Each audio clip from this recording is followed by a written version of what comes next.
one of the best things I've ever done in my entire life. You meet so many amazing people, you learn so much about yourself, and you get to be involved in really cool projects. So it's really cool that you guys are doing something like this and spending your Friday evenings doing this rather than doing anything else. Two things I would say before we start. One, if you could please switch your cameras on. I know Niam just said it, but honestly, it's nice to see people. I'm always on a laptop all day, so you could switch your cameras on. It doesn't even matter if you're doing anything else and you're just kind of listening in, but please, please, please do switch your cameras on, because it will help in one of the exercises that we have so far. Thank you. And also another one is, this session isn't just like you guys sitting down and listening. This isn't a class. Like, I'd like you to be as engaged as possible. Comment in the chat. If you feel like you want to unmute yourselves, do it, like go for it, because yeah, this isn't school. So just those two things, if you can switch your cameras on, and feel free to like post in the chat or unmute yourselves whenever.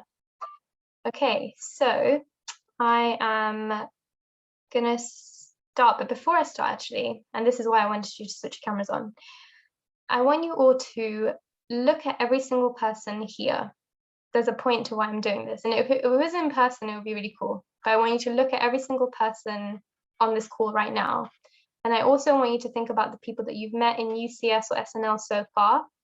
I want you to think about, if you do go to Avanti, then think about all the different friends that you've made so far, your besties, your best friends for life, whatever. Just think about them just now. I'm going to give you like 30 seconds.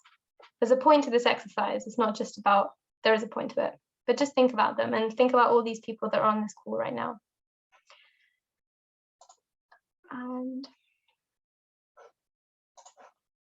And if I told you that without this individual here, the chances of you knowing each other on this call, the chances of you knowing each other through SNL, UCS, knowing some of your best friends would be close, like slim close to nothing. You probably wouldn't even know each other if it wasn't for this person. Does anyone know who this person is? It's not a trick question. Yes, Jay Kishan. Who is this? He's Śrīla Prabhupāda. That is Śrīla Prabhupāda. Nice one, thank you. Yes, not a trick question. This is Śrīla Prabhupāda. But it's quite crazy, right? That you probably wouldn't know some of your close friends through SNL, UCS, through Avanti, whatever it is, if it wasn't for this person right here. Just want you to meditate on that, because that's quite crazy. I always forget that sometimes. So one question I do have for you is, what do you know so far about Śrīla Prabhupāda? It can be absolutely nothing. It can be, oh my God, I know so much. What do you know so far? Feel free to post in the chat or unmute as well. Are there certain things that you do know about him or don't know about him? And again, it's absolutely fine if you say, I don't really know him at all.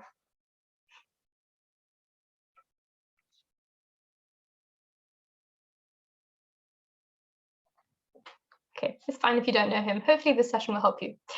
Okay, so what I'm going to do is, in this session, hopefully I won't be longer than like 40 minutes, because I don't want to be too long, because I know you guys have Friday evenings. But what I want to do is I'm going to split this session into 3 parts of Śrīla Prabhupāda's life. Okay, so I'm going to give you a little bit of an overview, and also some of the key events that have happened, and also some lessons that we can actually take from his life. Does that sound okay? Yeah, thumbs up. Cool. Okay.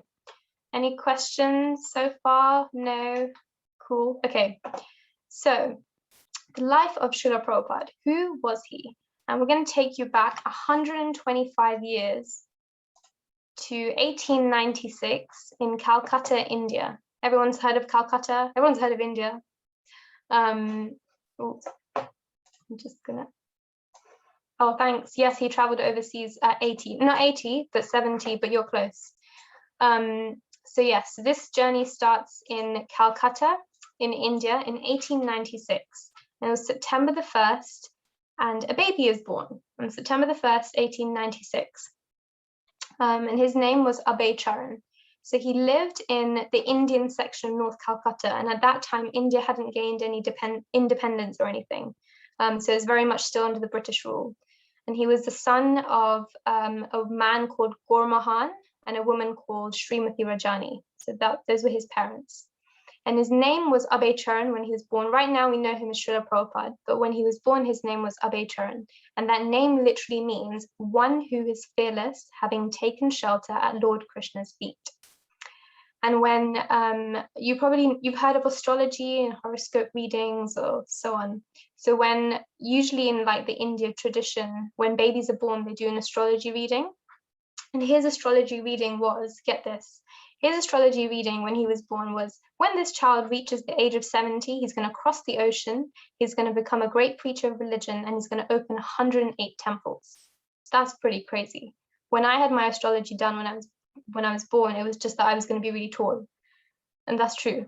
But I mean, it's just so amazing that he was so special, like just from the get-go. So moving on, as Abhay Charan was kind of growing up, his father wanted to raise him to be a believer in God, you know. So whenever he when his father would see yogis and babajis, he would say, oh, please bless my child, you know, please bless him so he becomes really strong spiritually. And Abhay was very, like, as he was growing up, he was in a really loving, caring family. Like, you know, he was always kind of the little menace in the family. And his father was also really lenient to him. So it was actually one day where Abhay kind of woke up one day and said, and this is, I mean, I'm sure we all feel like this when we wake up one day and we're like, yep, I'm not going to school. I'm going to stay on Netflix and chill all day. I'm not going to do anything. This is exactly how Abhay felt, apart from the Netflix part, obviously, because that wasn't there. But he literally woke up and he was like, nope, I'm not going to school. Forget this. And he goes to his mom and says, yep, I'm not going to school. And his mom was like, who do you think you are? You're going to school. So he did this thing where, you know, when you go to one parent and they say no, so then you go to the other one just to check if they say yes. That's what he did. He went to his dad afterwards and his dad was like, yeah, sure, just miss the day. I don't mind. You can stay all day. You can stay at home all day and play games. And so that's what he did. But yeah, so it was just a really loving family. And he was always the kind of mischievous one. But also as he was growing up, he kind of learned that he was kind of learning little bits of things from his own culture. And has anyone heard of Rath Yatra? Has anyone seen what Rath Yatra? Yeah, we missed it obviously this year and last year. But usually, I'm going to show you a picture of it. For those of you who don't know, this is a picture in India, by the way. This is not London. I mean, this is like literally millions, not millions of people, but there's a lot of people. But Rath Yatra basically it's called the Festival of Chariots, and you have 3 chariots, and you have the presiding deities, which are Jagannath, Baladev, Subhadra, and Jagannath is another form of Krishna. But that's a whole story for another day. But anyway, there was this festival called Rath Yatra, and Abhay Charan loved it. So much so that when he was younger, and he was kind of like learning a little bit more about it, he wanted his own chariot. And that's exactly what he got. He got a little chariot of his own. And in that week, like just in the festivals where they have like all these people and they're pulling the chariot, he got all of his friends and family to pull a chariot that he created.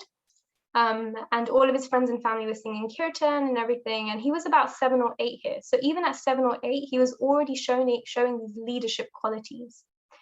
So yeah, it's really, really sweet. And as he grew older, you know, he did the whole typical thing. He went to college, he got married to a lady called Radharani, who's here. And this is Śrīla Prabhupāda as we know him, but this is Abhay Charan basically then. So he did the whole thing, you know, he went to college, he studied, he graduated, whatever, he got married, and then he started working for his dad's business after college. But throughout that journey, he always felt that there was a missing piece of the puzzle. There was always something missing for him. Yes, he did the whole thing that everyone kind of does, but for him, there was something more that he felt. So yeah, so now I'm going to stop here for like 1-2 minutes, and I want you guys to do an individual activity. I want you to think of someone right now. You don't have to share this, by the way, because I know you guys are really up for sharing things today. But I want you to do an individual activity for yourself and just think of someone who really inspires you.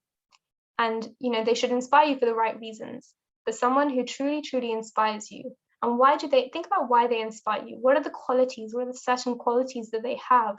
You know, maybe it's because they have these qualities that you really want to be like them. You know, they're so determined, they are so confident, whatever it is. So just think about that person, because this is what Abe was then kind of introduced to. He was introduced to his inspirational person in his life. And this was the kind of turning point to his life. So one day, Abe met his friend called Narendranath Mullik, and who told him about this sadhu who had come. And you know, this sadhu was like a really great like scholar. He was amazing. He was so devoted. And Abe was just like, you know what? I'm not really interested. I've like heard about so many sadhus in my life. I literally hear about them all day, every day. Like I'm not interested. But his friend was so adamant that Abe kind of reluctantly agreed. So they both went together to this house. And as soon as they walked in, they saw this man sitting upright. Does anyone know who this man is? You can type in the chat, or you can unmute yourself as well. Anyone know who this is? Even if you don't know his full name, you can give me like a, that's it, nice one, Niam. So his name is Bhaktisiddhanta Saraswati Thakur. For those of you who don't know him, whenever you go to like Bhaktivedanta Manor, or if you're at Avanti or anything, or even if you see, wherever you see deities, basically, there's always like a little disciplic succession, like loads of pictures at the bottom. And usually you always see Śrīla Prabhupāda, but there's like all these other personalities there. So Bhaktisiddhanta Saraswati Thakur is always on the right of Śrīla Prabhupāda, because that is Śrīla Prabhupāda's spiritual teacher, which we'll get into. And by the way, if you have any questions, please ask, because I don't obviously know a lot of you guys. So if there's things that I'm saying and you're not really clear on, please ask. That's the best thing you could do. It's never a silly question. You can PM, direct message me as well if you don't want. And I won't like say, oh my God, this person asked me a question. I'll like kind of embed it into what I've said. So please ask if you don't know what I've said. So you'll see Bhaktisiddhanta Saraswati Thakur's picture, usually in the disciplic succession at the bottom. I should have brought one with me actually. This was him. So going back to the story, Abe and his friends see this person kind of sitting upright. And when Abe and his friends start to sit down, Bhaktisiddhanta Saraswati Thakur just kind of turns to them and says, "You're educated young men. Why don't you preach Lord Krishna's message throughout the whole world?" And Abe was kind of like, "What, me? Like, I don't know what I'm doing." But he was so impressed by this sadhu that he decided to stay the entire evening listening to him, speaking to him, inquiring from him about, you know, everything that he could think of. And Abe was so struck by his boldness and by his conviction in what he was saying. And rather than me telling you how it was, I'm actually going to play you a clip of Śrīla Prabhupāda's first meeting with his guru. Let me know if you can't hear anything. First meeting, perhaps you know, he asked me to preach. So, at that time, I was a young man, only 25 years old, and I was also householder. So I should have joined and executed his desire immediately. But due to my ill luck, I could not immediately execute his order. But it was in my heart that it is to be done. So better late than never. Okay. So yeah, that was Prabhupada kind of first meeting his spiritual teacher, who soon to came his spiritual teacher. But Abhay Charan was kind of he was externally so taken aback, but internally he felt like he was actually closer to finding this missing piece that he was always looking for. So that kind of concludes the first section of his life so far, the first almost 30 years of Śrīla Prabhupāda's life, and he's up till now kind of known as Abhay Charan. Any questions so far? We're all okay? Yeah, you can kind of do this if you want. Okay, cool. So now we're actually going to go into the second part of his life. And ever since meeting Bhaktisiddhanta Saraswati Thakur, Abhay Charan just suddenly had a change in what he was feeling. He felt like he finally met someone who gave him this right message that he was looking for, that gave him the instructions, that was so inspiring for him. So he decided to get more and more involved. You know, he he visited the temple as much. He was obviously earning money, so he donated as much as he could.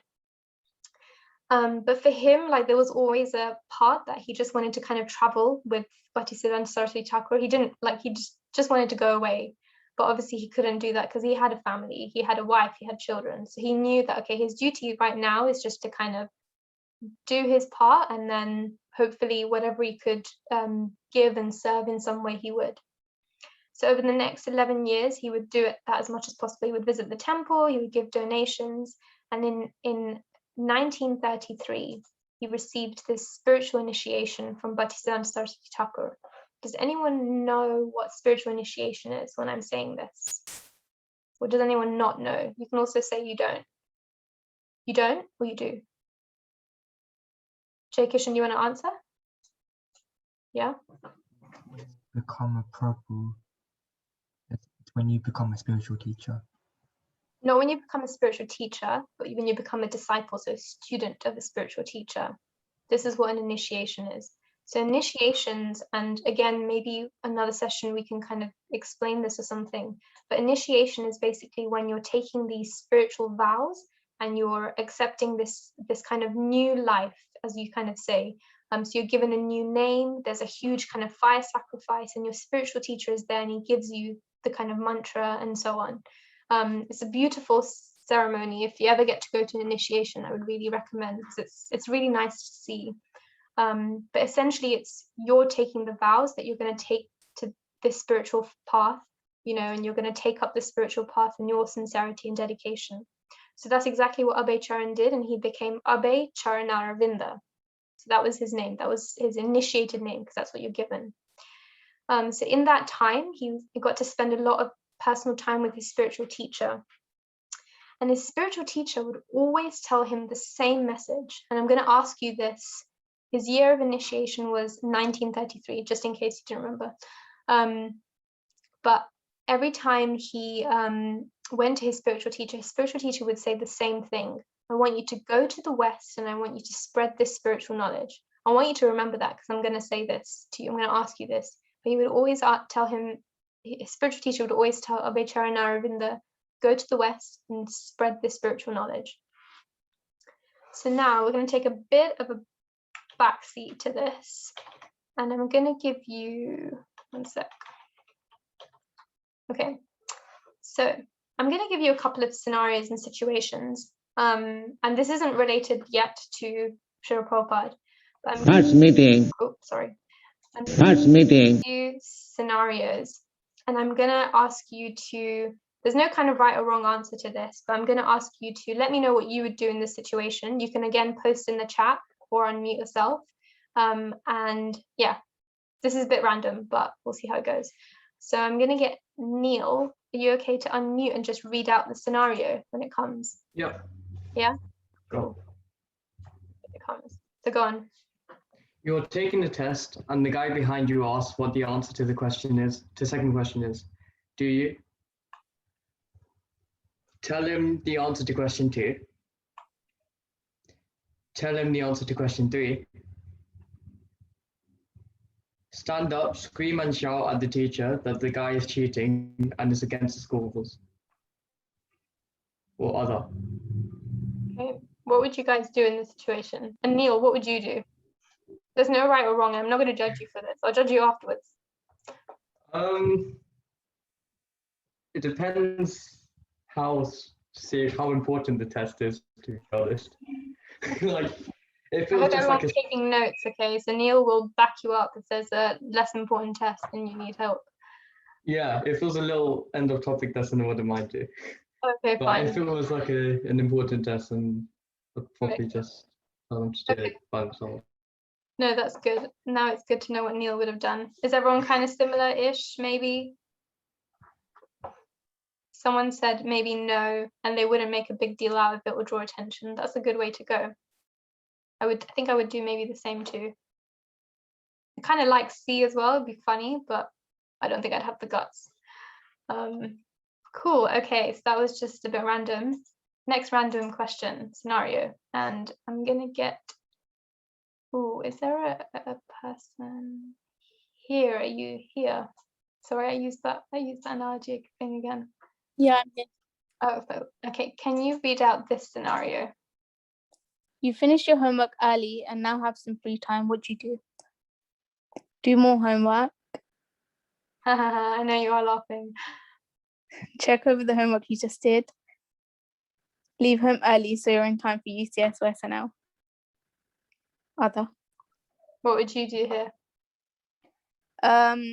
I'd leave early. So you're in time for UCS SNL. Great. Mhm. Okay, better choose C. Yeah. Yeah, C, obviously. Nice one. Okay, and last scenario. Oh, that's nice. C, and do some other meditation. Casey, you want to read this out? You are practicing spirituality and trying to start up a business at the same time. Your family aren't as supportive as they could be, both spiritually and regarding jobs. You want to practice spirituality more, but you feel that there are these blocks. What do you do? What would you do? I'd probably try to be as flexible as I could while, like, keeping my family happy, but also trying to progress spiritually. Nice one. Okay, so there's no like right or wrong to answer to any of these, although I do judge you for the other ones. I'm just kidding, I don't. Okay, so this one is actually related to Śrīla Prabhupada in his life at this time, where we got to in this story. So he was Śrīla Prabhupada now, or Abhay Aravinda, had actually moved to Allahabad because he kind of moved for business because his current business wasn't doing so well. So just as his spiritual life was kind of taking, he kind of took it up more. He was obviously just spiritually initiated. His material life kind of took a turn. So his businesses were obviously growing, so were the bills growing, and he found himself in a lot of debt. So from Allahabad, he actually moved to Bombay with his brother to start up another business, but it didn't do so well. And at the same time, there were some students of his spiritual teacher who asked Abhay to help them in finding in raising some funds and finding a building for a center that they could do. And Abhay was quite good at this, so he said, yeah, of course, I'd love to help out. So he helped them raise these funds, he secured them, he managed to look for a decent building so that all the students were so happy with what they found. So it's quite crazy because his endeavors for material life, so his job and everything, he was kind of weren't going so well. He kept starting and stopping businesses, but spiritually, when he tried to make these endeavors because he had the right intention to them and he wanted to just kind of please a spiritual teacher and help as much as he could, he was doing quite well. And I guess this is one lesson that we can kind of take away, for us, for you guys and for me as well. We have so many challenges, whether it's like schools or relationships or friends or family sometimes as well. And it's, not to get, and obviously like we have these challenges in our life and we have to face them, but not to get so bogged down and disheartened, because that's exactly what Abhay Charan didn't do. He kind of lost business after business. And if you think about it, he also had a family to support, but he kind of just carried on through it. So that's just one lesson that you can take away from his life up until now. So after this too, Abhay Charan went to Vrindavan to spend some time with his spiritual teacher. And again, he was given the instruction. What was the instruction that I said? What was he given by spiritual teacher? You can type, you can unmute, whatever you'd like to do. Does it go to the West and spread the spiritual knowledge? Yeah, perfect. Go to the West, spread this knowledge, preach. I want you to go to the West. And again, he was told by a spiritual teacher. Perfect, yeah. He was told by a spiritual teacher, go to the West now. You know this, you can do this, and I believe in you. But Śrīla Prabhupada or Abhay Charan at the time, he had a family, he had to make money, he had to support them. Then on January the 1st in 1937, Bhaktisiddhanta Saraswati Thakur left this material world. And the words that he'd said really hit Abhay's heart more than ever. And he really remembered these instructions. And kind of after this, Abhay Charan noticed that, his children were growing up, and he gradually kind of became not detached in a bad way, but he knew that he was supporting them. He was supporting his family financially. But he just realized that, you know what, my children are growing up and they're taking care of my wife. I think it's time for me to move on to this next stage. His spiritual teacher had obviously passed away or left this material world. And there was that instruction, go to the West, spread the knowledge, that was kind of, going around and around in his head. And so he knew what his next step was. So he decided to actually leave home in 1954. And he moved to Vrindavan, which is another place in India. A lot of you probably know what Vrindavan is. But it's a very, very special place where a lot of Krishna's pastimes have happened. So he decided to move there, and he actually received the renounced order of life, which is called sannyas. Does anyone know what sannyas is? Sannyasis, they usually dress in like a saffron, and they've got this stick, which is called a danda. Anyone know? Well, I kind of just said it, so don't worry if you don't know. But it's basically, a sannyas is a renounced order of life. Yes, thanks, Casey. A stage of life where you renounce material possessions. So the aim of these spiritual teachers and what they do is they basically travel the world and they spread spiritual knowledge.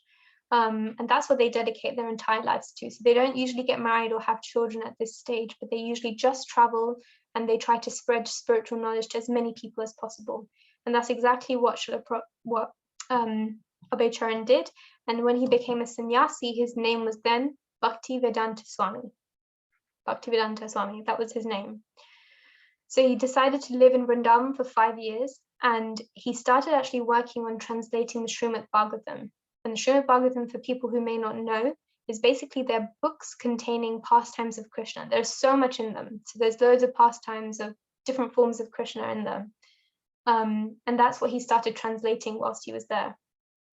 And it was becoming even more clear to him that he was prepared now. He needed to actually fulfill this instruction of going to the West and spreading Krishna consciousness. He needed to do this. And that day came in 1965. So we're now towards the end period of Bhaktivedanta Swami's life. Does anyone have any questions so far? Are we all doing good? Because I appreciate it's a lot of me kind of talking. Yeah. And I guess this is more of a story time session-ish than anything else. Great. Okay, so now we're in the final 12 years of Bhaktivedanta Swami's life. So up until now, he's been practicing. He has been raised in such a lovely family. He obviously had his own family. Then he took this spiritual initiation, and he decided, you know what, I've done my duty as a husband, as a father. Now it's time for me to fulfill the duty of a disciple, of a student of my spiritual teacher. So I'm going to do this. And he actually decided to travel to the West. He traveled to America. And there's a whole backstory to him traveling to America. I'm not going to go into the details now because it's a really long one. So he didn't just basically get a ticket to Australia, like America. Did I say Australia? I meant America. He didn't just get a ticket to America and go by flight. It was a huge, long procedure to him even getting to go to America. But he basically was able to go to America after a long struggle. His sponsor was sorted, his visa was approved, and he was going to America at 69 years old. Just letting you know that. 69 years old, he began his journey and boarded the Jaladuta, which is basically this ship, a cargo ship. And rather than me explaining again, and yeah, someone's just messaged me about something that's happened to him on this journey, so you're going to hear about this. But yeah, rather than me telling you how this experience was for him, I'm actually going to play something where you'll be able to hear it from him, from Bhaktivedanta Swami.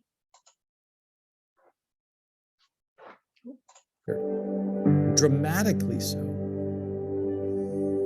In terms of leaving India with no money, coming here without any contacts or influence. There were times when the circumstances around his life absolutely dictated that this should end here. Okay, you tried. I guess love conquers all, I guess. I was once with Prabhupada's son, Vrindavan Chandra Day. He was one of the 5 people to see Prabhupada off when he boarded the cargo ship. I asked, "What were you thinking?" when your father was going on the ship at such an elderly age. Tears swelled in his eyes, and he said, "I was proud of my father." People at the age of 70 are really thinking of retiring and slowing down and becoming rooted in with their family. But Śrīla Prabhupada just left everything that was known to him. And he was willing to go through all that with this one vision, this one calling. That is, my teacher has asked me to share this with the rest of the world. My life has been transformed in ways I hadn't imagined. Let me do something about it. And that's what he did.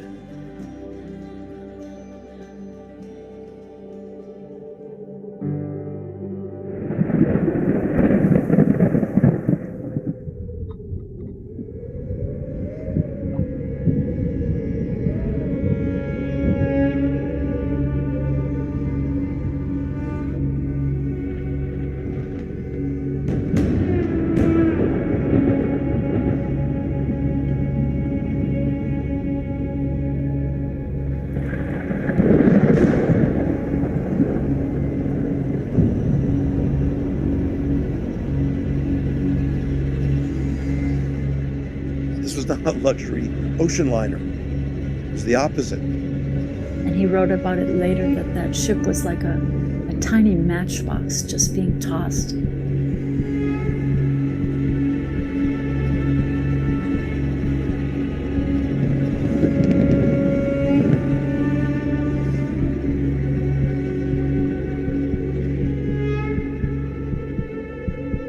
The pain was so severe.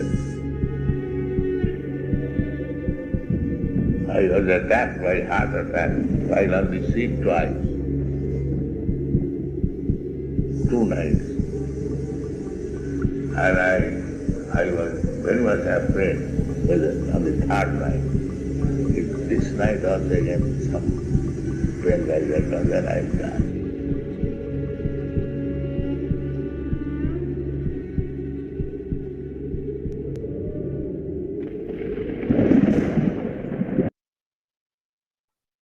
So Bhaktivedanta Swami, whilst he was traveling to America, he suffered 2 heart attacks. He barely had any food or anything with him. And he was on a cargo ship. And if anyone knows what a cargo ship is, it's basically boxes, it's cargo, it's stuff. It's not a people ship where you literally just on the ship and there's loads and loads of rooms. And you saw from the video that the storms got so bad as well. And he was, bearing in mind, he was 69, like almost 70 years old. And I mean, when you think about it, like he had so much, he literally, like in this moment especially, for him it was just like, okay, you know what, Krishna, I'm just going to depend on you. And I know that's weird for us to sometimes think about, because maybe a lot of us are kind of new to this, or we don't really, or maybe we're not so new, and even kind of depending on Krishna sounds weird. But for him, it was just like, you know what, I've taken this instruction from my spiritual teacher, and I've got this, and I've been able to read about this spiritual knowledge, and I really want to be able to share this. So Krishna, whatever you want me to do, just let me do it. However you want me to, however you want me to be, then let me be like that. Because he wanted to help people in the West who never had this spiritual teaching, who didn't really know what this was. He wanted to be able to actually give it to people. And his dependence on Krishna kind of increased more. And because he was so dependent, he kind of then realized, like, you know what, I'm not in control of what happens. Forget this. I know for myself, I always like to be in control of everything. And I've tried to learn over time that you cannot control every situation. And this is kind of what we can take from Śrīla Prabhupada's life, especially at this time. He had no control over this situation, but he knew his intention for why he wanted to do that. So I can send some of these links out as well to you guys, but it's nice to sometimes hear it and just kind of puts your life into a little bit perspective too, that, you know what, I'm so fortunate to be here. And so once Prabhupada actually arrived in, once Prabhupada or Bhaktivedanta Swami arrived in America, he literally didn't know where he was going. He didn't have a lot of money. And the first 6 months that he spent in America were the hardest 6 months that he'd ever had to endure. You know, he had huge dreams of coming here. He thought, okay, straight away I can create temples, I can do all these things, but he needed money and he needed lots of it. And he sent out hundreds and hundreds of letters to people, you know, asking them, please support me in this mission that I'm trying to do for my spiritual teacher. But people would just say, I can't help you, sorry, or most wouldn't even reply. But that didn't really deter, you know, Bhaktivedanta Swami or Prabhupada. And when I'm saying Prabhupada, that's just another name for Bhaktivedanta Swami. His initiate as a sannyas, his name was Bhaktivedanta Swami, but he adopted the name Śrīla Prabhupāda as a loving thing. I think some of his students asked, but I need to research why Śrīla Prabhupada the name came about. I don't want to tell you something wrong. But yeah, it didn't deter him. And even in those 6 months, he was actually living in some of the worst conditions you could think of. He was living in downtown New York, where all the hippies, the drug addicts were living, the thieves, you name it, whatever you could do. And I'm not even describing it in so much detail. If you want to like hear a little bit more about it, you can read some of either like Prabhupada Lilamrit or Have You Ever Well Wisher. But there's just some of the conditions that he was living under. But again, for Prabhupada, it was like, you know what? I'm going to do this, I'm going to go for it, and whatever comes my way, may it come my way. Let me just depend on Krishna and let me see what I can do here.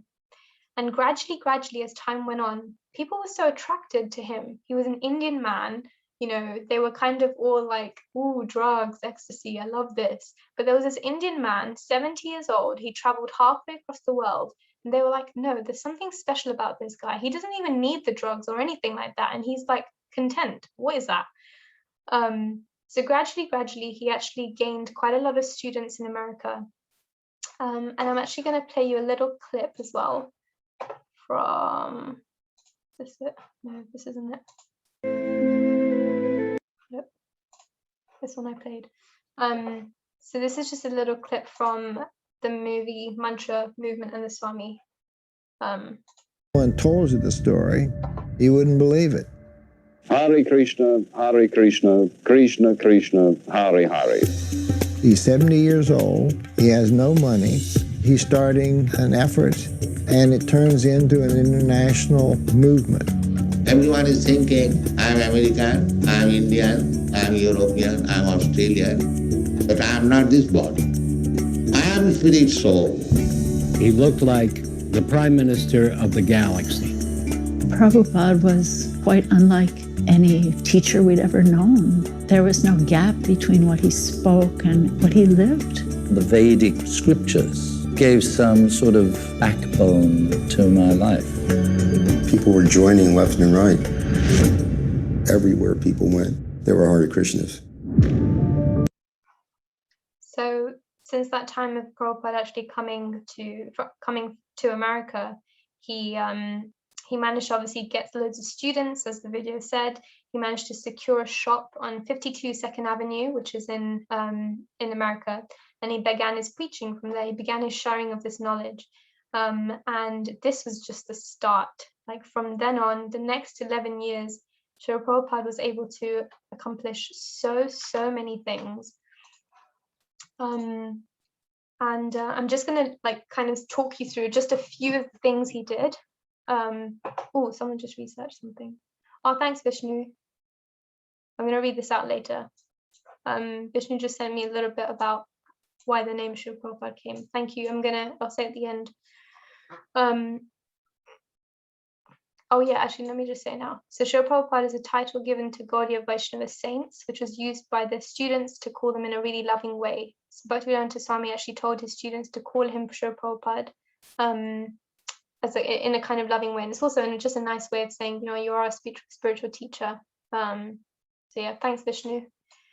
So in the next 11 years, since establishing this kind of first center in America, Śrīla Prabhupada was able to dictate a total of 22,000 pages of text. He translated and wrote purports to the entire Srimad Bhagavatam. He also wrote so many other books like Chant and Be Happy, Teachings of Lord Chaitanya, Nectar of Devotions, Sri Ishopanishad, a lot of the books that we have heard of or read or may not have heard of just yet. He created the Back to Godhead magazine, which was distributed monthly, about 1 million copies. He wrote over 7,000 letters to all of his students who were stationed globally. So one thing Śrīla Prabhupada, like you can learn from his life too, is that he was so personal in the way he was with people. You know, his students may be halfway across the world and they may be sending him letters. He would reply to every single letter just to give some encouragement, just to give some inspiration to them, or just to make sure that they knew he was there for them. He established 108 temples. He published 147 books.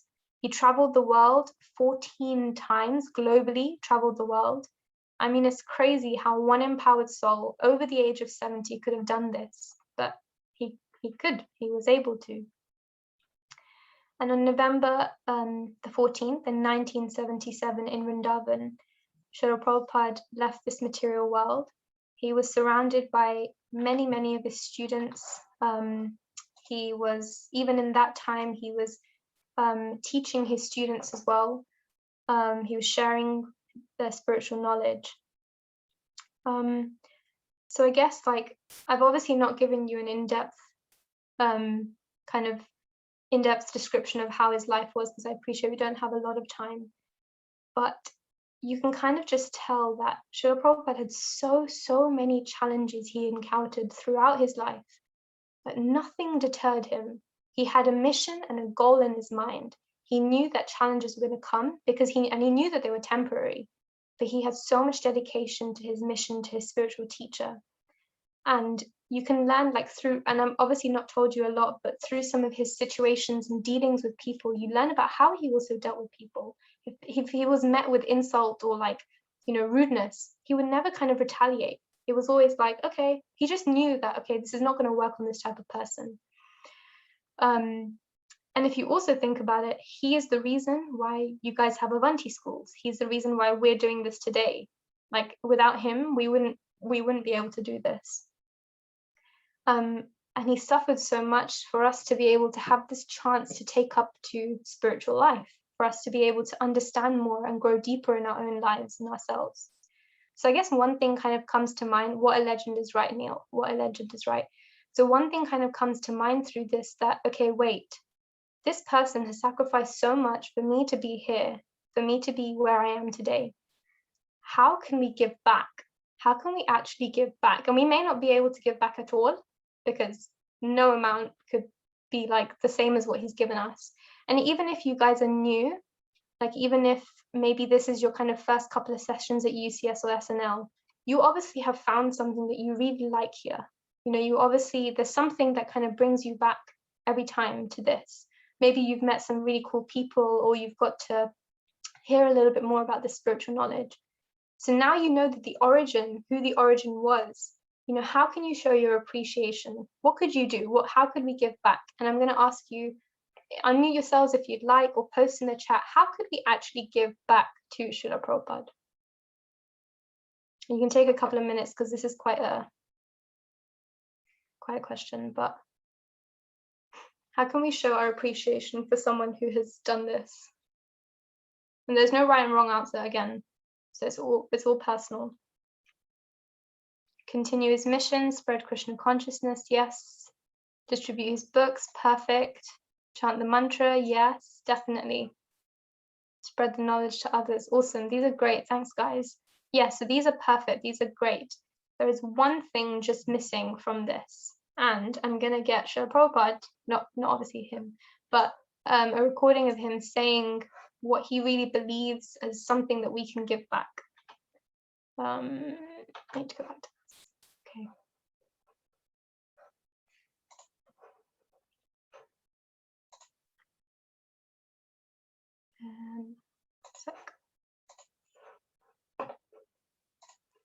So this from this lecture is actually taken when Prabhupada was in his last couple of days.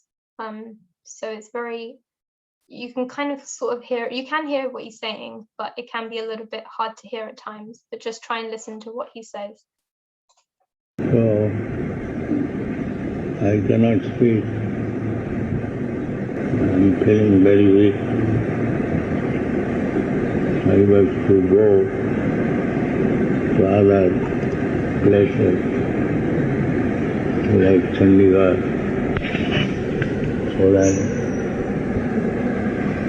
but I cancelled the program because the condition of my health is very deteriorating. So I prepared to come to Vrindavan. If death takes place, let it take place. So there is nothing to be said new. Whatever I have to speak, I have spoken in my books. Now you try to understand it and continue your endeavor. Whether I am present or not present, it doesn't matter.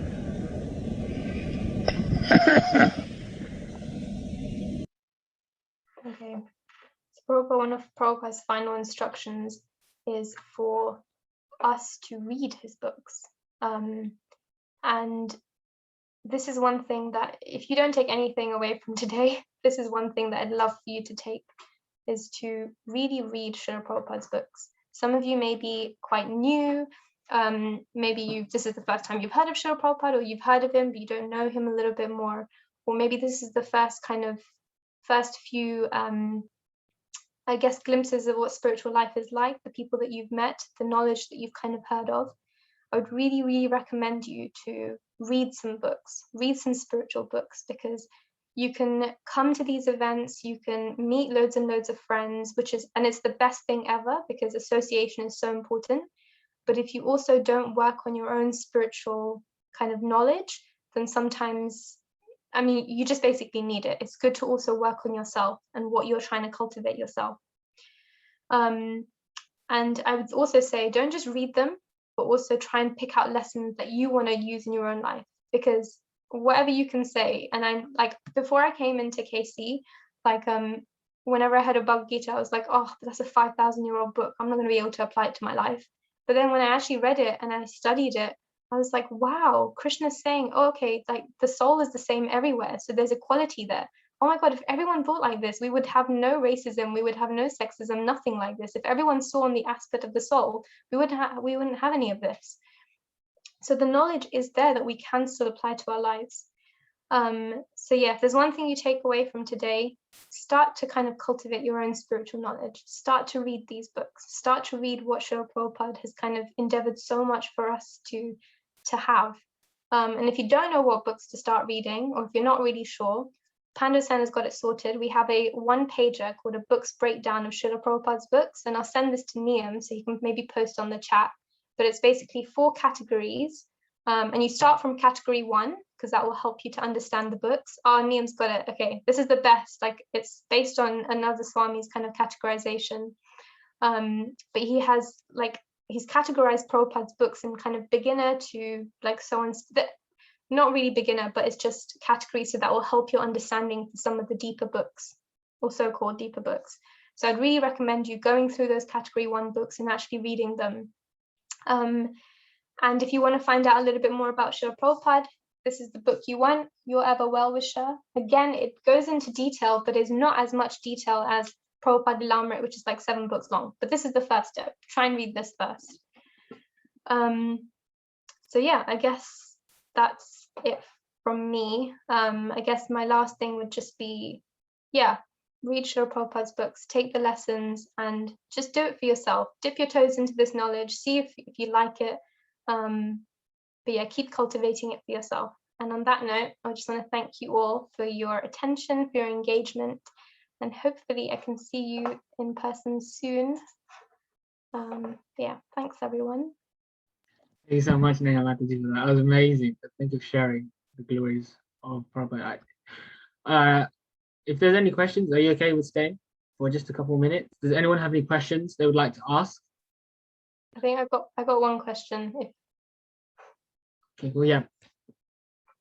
So one question was, why is it rude to put the Bhagavad Gita on the floor when the floor is made from Krishna particles? Very true, it is. But on the floor is where we walk, where we have our feet and so on. So they're not considered obviously the cleanest part of our body, because we don't obviously wash them every day. So sometimes it's good to always have Bhagavad Gitas or spiritual books in a higher place, kind of out the way, like I've got in my bookcase, but just somewhere where, you know, there's cleanliness, because they are spiritual knowledge. So you obviously want to treat it the best way you can. Yeah. If there's any other questions, please let me know. If not, don't worry as well. I know it was a lot of me talking. But what I'll do is I can send some of these links if anyone wants to watch these videos, and I can also send the books one pager to Neem, and maybe Neem, if you want to share that. Yeah. So I doesn't look like there's any other questions, but yeah, thank you so much, Neha Mataji, for today, for sharing the glories of Prabhupada. It was absolutely amazing, and it was so good to hear his story, and he's so inspiring for all of us. It made us have a deep appreciation for what he did for all of us. So thank you so much. Śrīla Prabhupāda ki jai. So just before we end off, Casey and